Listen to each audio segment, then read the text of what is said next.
And so I told Christian, I said, the heck with it. I'm tired of being lonely. I'll be there tonight.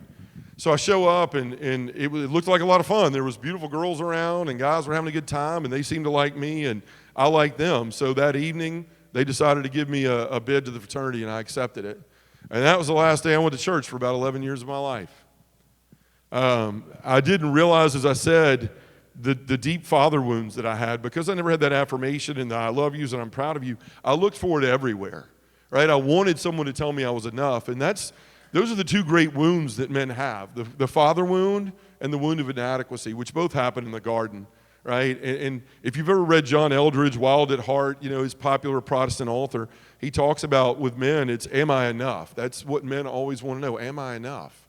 And we see in the fall in the garden, the punishment that's dwelled out to Adam. You hear, you will toil by the sweat of your brow now. The food that you have will no longer come as a gift, basically. You'll have to work for it. And how much of our lives as men do we feel like no matter what we do, it's never enough?